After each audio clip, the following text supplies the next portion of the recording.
Vamos a iniciar con la grabación de nuestra sesión, recordando que esta sesión está siendo grabada para que en el momento que ustedes deseen volver a obtener este proceso de conocimiento puedan a partir de la liga, volver a comprender los temas que vamos a disertar o en su defecto también las personas que no puedan conectarse por interferir en sus horarios de trabajo, también esta liga les aparecerá dentro de su carpeta de contenido de la materia y bienvenida para que puedan descargar el video y poder volver a validar el contenido cuando ustedes así lo deseen.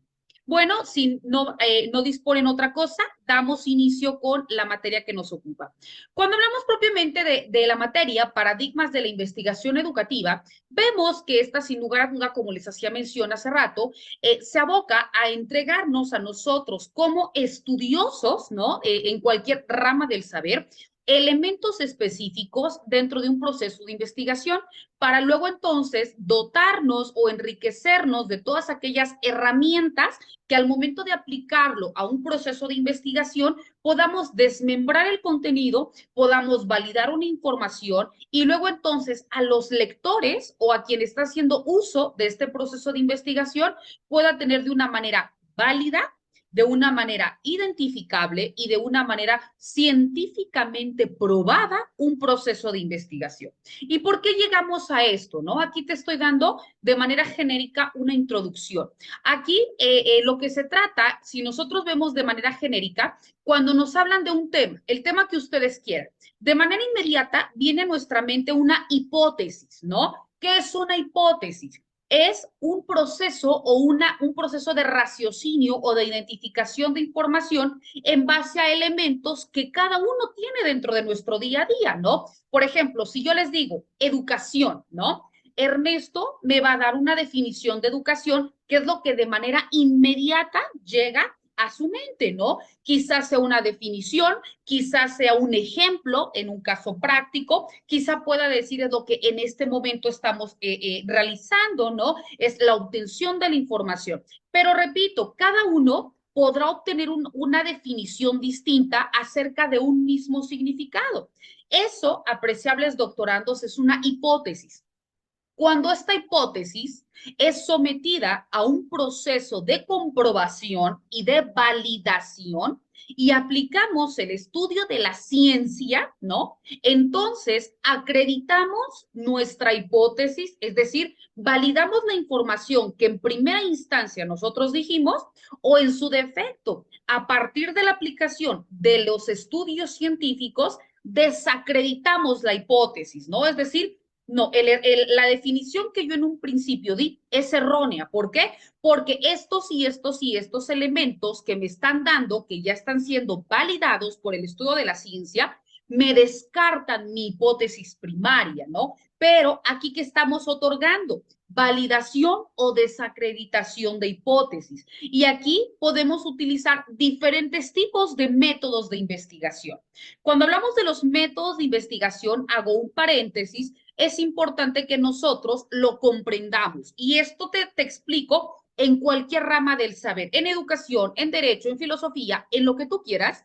Al momento de que utilizamos el estudio de la ciencia para comprobar hipótesis, aplicamos métodos, ¿no? Que si ustedes ya escucharon las dos cápsulas informativas que les compartí a través de nuestra plataforma, vieron que de manera explícita señalábamos el método cualitativo y el método cuantitativo, ¿no? Y no porque sean los únicos métodos de investigación. Recordemos que hay un sinfín de métodos de investigación que quizás en el nivel licenciatura o en el nivel maestría ya los hemos analizado. Nada más para recordar, ¿cuáles son los métodos de investigación? Existe el método científico, el método fenomenológico, el método dialéctico, el método discursivo, el método analítico, ¿no? El método fenomenológico, existe el método de René Descartes, ¿no? El método de Sócrates, el método de Platón, el método de Aristóteles, la mayéutica de Sócrates, la dialéctica de Platón, ¿no? Y obviamente el método cualitativo y el método cuantitativo. Nos estamos dando cuenta cuántos métodos de investigación existen, ¿no? Que si bien es cierto, son muchísimos los que podemos nosotros utilizar y esto no significa que todos los métodos los vamos a aplicar en un caso, no. Por ejemplo, cuando ustedes quieren hacer su tesis de grado, pueden utilizar cualquier método que ustedes deseen. Si ustedes me preguntan, ¿cuál es el método más correcto? Yo te puedo decir todos. ¿Por qué? Porque si yo te digo el método intuitivo y de manera genérica, si quieres, para recordar, yo te voy a decir en qué consiste cada uno de ellos. ¿Les parece bien? O si ya los tenemos claros, entonces nos vamos mucho más rápido. Ustedes me dicen, doctores, ¿los explicamos de manera rápida o nos vamos a los que nos marca el temario, que son dos, los cualitativos y los cuantitativos? Ustedes me indican. O de manera rápida repasamos los métodos de investigación. Me Si me... gustaría que fuera de manera rápida y se Perfecto. explicara de todos los métodos. Perfecto, doctor. Claro que sí. Bueno, cuando hablamos primer método de investigación, hablamos del método intuitivo. Ojo, intuitivo, porque también existe el método inductivo, que a veces cuando lo escuchamos, o sea, a través de la palabra hablada, los podemos confundir porque se escuchan muy similares, pero son dos completamente diferentes, ¿ok? Cuando hablamos del método intuitivo, ¿por qué ya se llama intuitivo? Porque va de la palabra intuir, de lo que te viene de manera inmediata. Por eso hace rato, cuando yo de manera genérica te hablaba de los paradigmas de la investigación, te hablaba de una hipótesis, porque cuando hablamos del método intuitivo, es precisamente el que tiene su eje central en la hipótesis. Es lo que de primer contacto tú entiendes o das una respuesta. A ti de primera mano no te interesa si la respuesta es certera o es desacreditable. ¿Por qué? Porque es una respuesta inmediata, ¿no? Si yo te digo día, puede ser que de manera inmediata a tu mente venga un sol, venga un amanecer, venga algo, ¿no? Pero esa es tu hipótesis, es la respuesta inmediata ante una palabra, ¿verdad? No estás viendo si es verdad, si es mentira, porque ahí utilizas otros métodos. Pero cuando, repito, hablas del método intuitivo, es la respuesta espontánea, la respuesta inmediata que te da para llegar a un fin. Lo mismo si ahora este método nosotros lo utilizamos dentro del proceso de investigación. Puede, ¿qué tal que yo les doy la materia metodología de la investigación, ¿no? O puede ser que yo le dé proyecto de tesis, ¿no? Que entonces yo les voy a decir, a ver, doctores, ustedes para su tesis de grado, identifiquen el tema que quieran, ¿no? Puedes decir, bueno, es que yo me familiarizo con la educación en el siglo XX, la educación en el siglo XXI, las reformas educativas en el artículo tercero constitucional, no lo sé. Puede que tú tengas una respuesta inmediata de lo que tú me quieras decir, ¿verdad? Esa es tu hipótesis, lo que tú quieres adentrarte de manera inmediata, ¿ok? Ahí estás utilizando tu método, ¿qué cosa? Método intuitivo, ¿verdad? Ok. Ahora bien, cuando tú utilizas otro método de investigación, llamémosle el 2, ¿no? No es porque vaya en un orden, no. Los métodos pueden ir aleatorios, ¿no? Yo simplemente te estoy dando en qué consiste.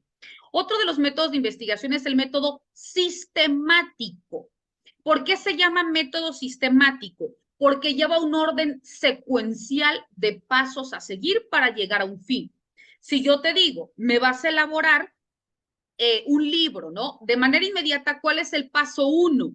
De primer contacto, tienes que tener un título, ¿no? Como segundo paso, ¿qué encontramos en tu libro? Puede ser a quién va dirigido, puede ser un índice, puede ser un prólogo, puede ser una introducción, puede ser, no sé, lo que tú quieras, pero va en el punto 2. En el punto 3, ¿no? Desarrollo de la primera unidad. El punto 4, la unidad 2. Y así sucesivamente hasta que llegamos, no sé, a las palabras clave, hasta que llegamos con, no sé, las bibliografías, etcétera, ¿no? Pero va en ese orden. No primero me vas a establecer cuál es el fin, no después, al último va a venir el título, o sea, no puede ir de manera dispersa. Por eso es método sistemático, orden secuencial de pasos que debes de seguir para poder llegar a un fin. Si lo aplicamos dentro del proceso de métodos de investigación, si nosotros estamos hablando, un ejemplo, en materia educativa, y te hablo análisis de la educación en México, la educación jurídica en México, ¿no? ¿Tú qué puedes decir? Bueno, yo me voy a empezar desde la constitución política. Puedo hablar de 1824, primer constitución, o desde las bases orgánicas, ¿no? O puedo hablar específicamente de 1824, puedo hablar de 1857, de la constitución política, o me puedes decir, es que anteriormente no se regulaba, sino fue hasta 1916 con estos procesos revolucionarios que vienen a generar un cambio dentro de la cosmovisión política y social. Y luego entonces, a partir de la Constitución de 1917, se crea el artículo 3º constitucional y se regula en materia de educación en México, ¿no? Donde se establece que la educación debe ser laica, gratuita y obligatoria, donde debe de existir específicamente con don José Vasconcelos, una educación en cada uno de los municipios, sean rurales o urbanos, porque únicamente la educación estaba para las zonas urbanas. Entonces, ¡pum! ¿Qué estoy haciendo? ¿No? Y de manera rápida te lo estoy diciendo. ¿Qué estoy haciendo dentro de este método sistemático? Primero, te estoy señalando un título, ¿no? Que estamos hablando de la educación jurídica en México. Segundo, estoy dando un antes, un durante y un después, ¿no? Es decir, cómo fue cambiando. Después te puedo establecer cuando se crea, se me ocurre, ¿no? Cuando se crea la primera institución en México, cuando se crea la Secretaría de Educación Pública, ¿no? Que fue muchos años después, donde o en quién recaía el poder de regular la educación en México, que primero no era a nivel federal como hoy en día establece. Antes la educación recaía en cada municipio porque según se entendiera el primer contacto de atención a las necesidades de la población.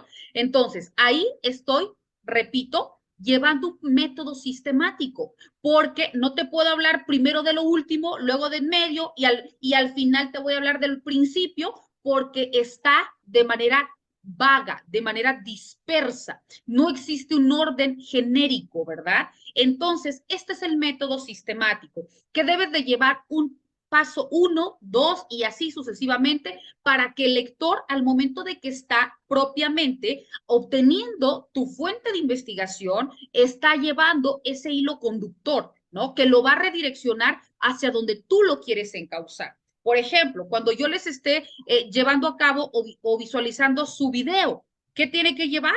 Tiene que llevar un título, tengo que ver que los temas que yo les estoy pidiendo vayan dentro del video, que las ideas sean secuenciales, ¿no? Que no vaya de manera aislada una cosa con la otra, sino que en ese mismo sentido todo me lleve a un fin y que ese fin sea determinar que ustedes realmente dominan los temas, investigaron los temas, ¿verdad? Entonces, ahí yo estoy utilizando el método sistemático. Siguiente, método de investigación. Estoy hablando del método científico. Qué importante es el método científico. ¿Por qué el método científico? Porque el método científico es el único que es validable. Ojo, no digo que es el único correcto, no. Es el único que está siendo comprobado por el estudio de la ciencia. Ejemplo, si yo te digo, ahora hablando, se me ocurre en términos legales, ¿no? Yo soy doctora en Derecho. Si yo te digo, para un juicio de reconocimiento de paternidad, ¿no? Se me ocurre, ¿cómo voy a saber si realmente es el hijo? Porque simple, un estudio de ADN. Pueden existir mensajes de texto, pueden existir testigos, pueden existir lo que ustedes quieran. La prueba que a mí me va a determinar si es o no una compatibilidad en genes es una prueba de ADN y hasta eso cuando exista una valoración que me arroje ese resultado. Entonces, ¿ahí qué estamos haciendo? Validándolo a partir del estudio de la ciencia. ¿Por qué? Porque es algo que está científicamente probado. Y así yo te puedo decir en cada campo del saber. Si yo te hablo, se me ocurre en filosofía o en antropología. Bueno, pues existen métodos y existen técnicas específicas para poder validar o para poder desacreditar científicamente una información. Y aquí existen las técnicas documentales, las técnicas de campo, ¿no? ¿Cuáles son las técnicas documentales? Como su nombre lo dice, aquello que necesito palpar, necesito comprobar, por ejemplo, encuestas, entrevistas, etcétera, ¿no? Que son las documentales, registros históricos, ¿no? Se me ocurre, voy a ir a investigar en tal biblioteca, porque está siendo comprobable. Cuando te hablo de las técnicas de investigación de campo, son aquellas en donde yo me tengo que apersonar en donde se esté llevando a cabo la información para que de primer contacto, pues yo las obtenga, ¿verdad? Entonces, ahí estamos hablando de qué cosa, precisamente de técnicas de investigación. Cuando te hablo del método científico, el método científico se complementa por todas las técnicas de investigación, tanto documentales como tanto de campo. Los métodos de investigación científicos se relacionan con todos los demás métodos, es decir, tú puedes aplicar un método científico tanto en un método histórico, en un método fenomenológico, en un método hipotético, etcétera. ¿Por qué? Porque cualquier cosa que sea objeto de comprobación, tienes que utilizar el estudio de la ciencia para validarlo o para desacreditarlo, ¿verdad? Por ejemplo, se estoy transmitiendo. Ustedes pueden aplicar un método científico. ¿Cómo lo van a aplicar?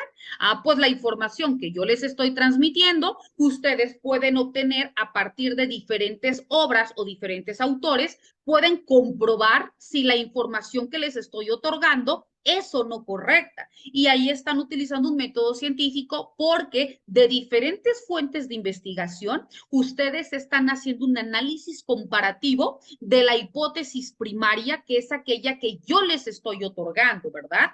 Entonces nos damos cuenta cómo nuestro método de investigación científica se complementa con todos aquellos métodos de investigación, ¿ok? Entonces, ya hablamos del método intuitivo, ya hablamos del método sistemático, ya hablamos del método científico. Ahora hablamos de un método discursivo. El método discursivo, este método, ¿en qué consiste? Es aquella confrontación de una tesis con una antítesis para llegar a un fin. Y tú me puedes decir, bueno, ¿qué es eso, no? Una tesis con una antítesis se llega a un fin. Sencillo, no te compliques.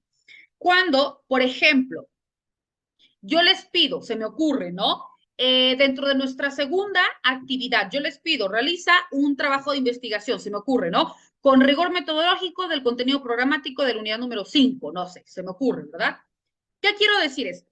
Si yo nada más consulto una obra, es decir, un autor, y yo investigo, se me ocurre, ponemos el método, diferencia entre el método analítico y el método comparativo, o el método intuitivo con el método fenomenológico, no lo sé. Y yo nada más doy copiar, pegar o interpreto lo que me dijo este autor, ¿cómo sé si la fuente de investigación es confiable, no? Es que la doctora Catalina me la dio, y si la doctora te la dio mal, ¿no? O y si la doctora simple y sencillamente te hace para que tú investigues o valides o desacredites esa información, ¿no? Que no es así, ¿verdad? Yo les di la información correcta. Pero bueno, yo te pongo este ejemplo, ¿por qué? Porque el método discursivo se trata específicamente que ante una respuesta inmediata, tú puedas comprobarlo de tantas y cuantas fuentes sean necesarias para que luego entonces tú puedas crear una misma validación de la información, ya sea para que tú digas, en efecto, este tema consta de estos y estos y estos y estos elementos, o por el contrario, este tema carece de esta información y es necesario esto y esto y esto. Te pongo un ejemplo sencillo. Tú como doctor en educación, ¿no? O como doctorando en educación, que es para lo que nos estamos formando o se están formando en este momento, ¿cuál es el fin de estudiar un posgrado, en este caso un doctorado? Un doctorado es, aparte de un grado académico, se sobreentiende que un doctor es aquel que se tiene que, o que tiene como objeto específicamente realizar una cuestión doctrinal, es decir, algo que dentro de tu rama del saber quizá aún no ha sido del todo explorado o que carece de elementos. Es decir, ¿cuál es tu aporte como Ernesto, como Elder, como Ismael, como Amílcar, que tú dentro de tu rama del conocimiento identificas que existen estos vacíos, ¿no? Y que luego entonces, emanado de tu grado de estudios, quieres aportarle a la sociedad, porque quizá dentro de nuestra formación, licenciatura, maestría, doctorado, pues nos hemos encontrado, ¿no? Con vacíos, ¿no? Y ya sea en nuestro país o en cualquier parte del mundo, porque recordemos que la educación no nada más es educación en México, podemos hacer un análisis comparativo de la educación de cualquier otro país, en Estados Unidos, ¿no? En Cuba, en México. Entonces, todas estas situaciones, ¿qué te basa o qué necesitas? Este método discursivo es precisamente esta tesis, que es lo que tú tienes ahorita. Tesis no me refiero literal a la tesis de grado, ¿no? A la tesis que encuentras para obtener un fin, no. La tesis es la información que ahorita tienes con una antítesis. ¿Qué es lo que falta? ¿O cuáles son los demás elementos que pueden complementar esto, ¿no? ¿Y cuál es el llegar a un fin? ¿Hacia dónde tú quieres redireccionar? ¿Cuáles son los objetos que tú quieres plantear? ¿O cuál es la forma distinta a la que tú vas a llegar al momento de qué? Determinar tu grado de doctor, ¿no? Entonces, ahí precisamente opera el método discursivo, en este análisis comparativo de uno con otro elemento para que tú tengas estos ejemplos o estos elementos y tú puedas tener un propio criterio, ¿no? Es decir, yo coincido, por ejemplo, estoy estudiando el autor tal. Ah, bueno, yo coincido con Héctor Fixamudio en estos y estos y estos y estos temas. Yo difiero con el autor tal porque hace mención acerca de esto y esto y esto, y estos son los elementos que rectifican mi saber o que por el contrario invalidan la hipótesis primaria, ¿verdad? Entonces, esto es propiamente el método discursivo. Ahora bien, vamos con el siguiente método, método fenomenológico. ¿En qué consiste un método fenomenológico? Por eso su nombre, fenomenológico. Son todos aquellos o aquellas más bien circunstancias que suceden dentro de nuestro entorno. Recordemos que nosotros como personas somos un ser, ¿qué cosa? Somos un ser conjuntamente dentro de una sociedad. Entonces nos encontramos inmersos dentro de lo que sucede a nuestro alrededor y que de manera directa o indirecta, pues también nos afecta o nos beneficia. Te pongo un ejemplo sencillito, ¿no? ¿Cuándo pensábamos que la educación en México íbamos a poder obtener un grado, incluso el de doctor, ¿no? Como este caso, a través de una computadora, ¿verdad? ¿Cuándo nosotros íbamos a suponer que íbamos a tomar una clase en línea, ¿verdad? Pero la pandemia, ¿no? Este COVID-19 nos vino a mover absolutamente todo. Por eso ya existe el home office, ¿no? El trabajo en casa, la educación a distancia, que no es por una cuestión al principio de si quieres o no, ¿no? Era una cuestión obligatoria. Entonces nos estamos dando cuenta cómo esta cuestión fenomenológica, aquellas cuestiones completamente ajenas a ti y a mí, pero nos afecta o nos beneficia, ¿no? Estas cuestiones sociales o estas cuestiones de fenómenos, específicamente hablando por clima, por las pandemias, por lo que tú quieras, pero tiene una repercusión, ya sea positiva o negativa, pero sí o sí en nuestro día a día, ¿verdad? Entonces, estos métodos fenomenológicos son precisamente eso, ¿no? Cómo tú, a partir de lo que estás haciendo, ya sea como docente, ya sea como estudioso, ya sea como trabajador, ya sea desde la perspectiva en la que tú te encuentres, cómo las cuestiones sociales tienden a incidir de manera directa dentro de tu actividad. Y si hablamos específicamente del doctorado en educación, ¿cuántas y cuántos libros, cuántas y cuántas reformas en materia educativa fueron creadas? Unas propiamente por los legisladores, otras por quienes, por precisamente personas como ustedes, docentes o estudiosos específicamente a partir de una pedagogía o que se dedican exclusivamente a este ámbito del saber, presentaron proyectos de ley, iniciativas de ley, de cuál era el estado de necesidad dentro de nuestros educandos, de cómo existían estos vacíos para poder hacer llegar esta educación a distancia, de cómo podíamos validar o no el conocimiento,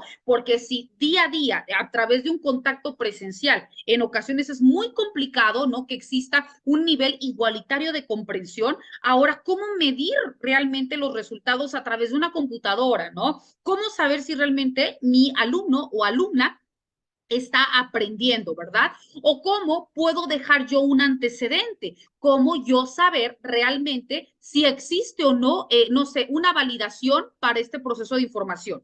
Cómo yo voy a saber también si en ese mismo sentido lo que yo estoy utilizando va a validar, en este caso, el conocimiento. ¿Cómo saber también si mi plan de estudio, si los métodos que estoy utilizando van de la mano con lo que se necesita? Porque no nada más es habilitar un canal de televisión que lo dan en no sé qué estado, porque recordemos que aunque estamos en un mismo territorio mexicano, no es el mismo nivel educativo en el norte, en el centro y en el sur, ¿verdad? Entonces, no podemos estandarizar, aunque la educación sea igualitaria, no podemos estandarizar los niveles educativos. ¿Por qué? Porque simple y sencillamente las personas no somos las mismas.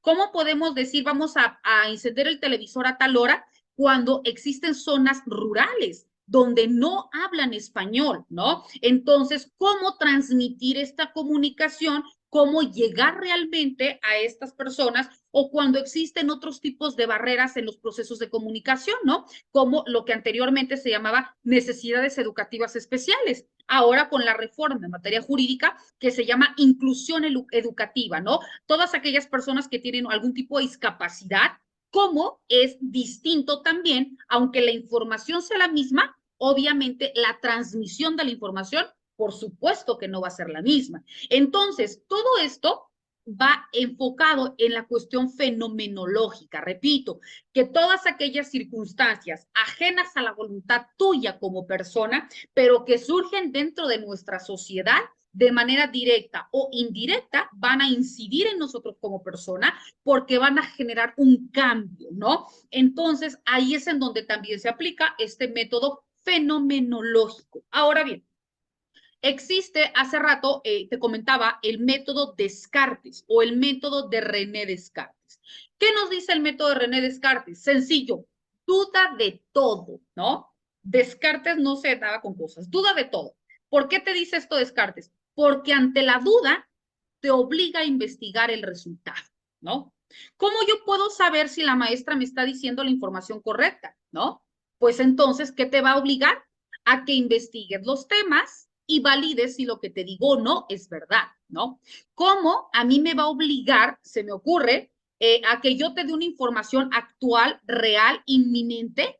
Porque también tengo que estudiar. Si hay reformas, tengo que estudiar, porque si yo me quedo con algo que ya está derogado o abrogado, por supuesto que la información que te voy a transmitir va a ser escueta o en su defecto va a ser nula. Yo me tengo que estar capacitando para que el proceso de transmisión de información sea al primer contacto, es decir, sea para satisfacer una necesidad inmediata, pero otorgándote los elementos actuales, ¿no? La educación inmediata, la educación en línea, en este caso, otorgándote tecnolecturas, validando la información con reformas en materia legal, estableciendo ejemplos directos, pero que obviamente van a otorgarte qué cosa, los elementos de validación del proceso de información. Eso me dice Descartes. Y en tu caso, doctorado en educación, ¿cómo vas a aplicar el método de René Descartes?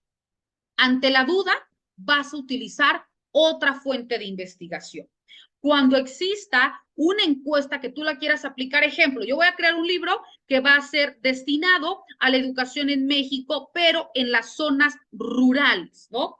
Y dentro de las zonas rurales voy a disminuir mi campo de atención, específicamente en Chiapas. Y dentro de Chiapas voy a limitar mi proceso en los altos de Chiapas, ¿no? En la zona, ¿qué cosa? En la zona Tzotzil, Central, no sé. Ah, perfecto. Entonces, ¿cómo vas a medir la información? Vas de más a menos. Ahorita vamos a aplicar ese método, de más a menos. Entonces, aquí puedes aplicar este proceso o este método, ¿qué cosa? De la duda. Ah, pues entonces me voy, se me ocurre, en la zona altos, voy a aplicar esta encuesta en San Cristóbal, voy a aplicar una encuesta en Chamula, voy a aplicar una encuesta, se me ocurre en Tenejapa, voy a aplicar una encuesta en Sinacantán, ¿no? Estamos hablando de diferentes lugares que comprenden una misma zona, que es la zona altos, y que voy a otorgar información distinta. La respuesta va a ser distinta,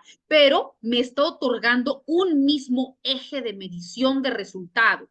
Entonces, ahí repito, ¿qué estoy haciendo? La duda, porque si yo hablo de manera general, no, pues es que la educación en la zona altos sí se está logrando a cabalidad, pero ¿qué tal que existe algún municipio donde todavía no existe esta formación presencial, o donde quizá nunca llegó la educación en línea, o donde quizás ni siquiera hay una institución, ¿no? Entonces, yo no puedo generalizar la educación en los altos cuando existen altibajos específicos que yo tengo que focalizar y que luego entonces hay que accionar, ¿verdad? Entonces, ¿ahí qué me está diciendo? Sencillo, duda. ¿Por qué? Porque ante la duda tienes que obligarte a buscar un resultado. Ahora bien, ya tengo este resultado.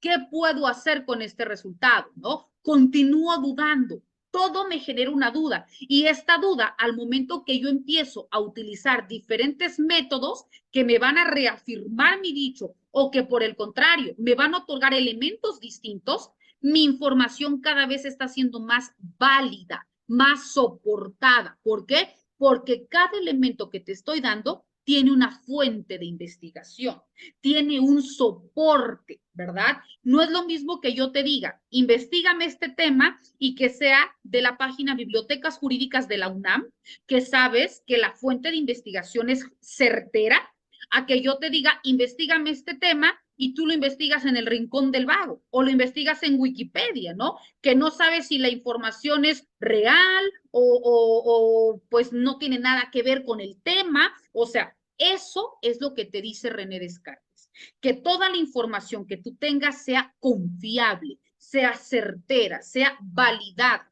para que luego entonces cada uno de los elementos que están robusteciendo o que por el contrario están restando credibilidad a tu información, luego entonces van a tener esta justificación, ¿verdad? Bueno, doctores, me está marcando la plataforma que ya terminó el tiempo. En el momento que nos vote, les voy a pedir, me dan unos minutos porque empieza a grabar la sesión. Después yo les voy a mandar un mensajito en el grupo para que en la misma liga nos volvamos a conectar, ¿sale? Y podamos continuar con los temas. ¿Les parece bien? Esto para que no vaya a quedar limitado nuestra información del día de hoy. ¿Les parece? Perfecto, gracias.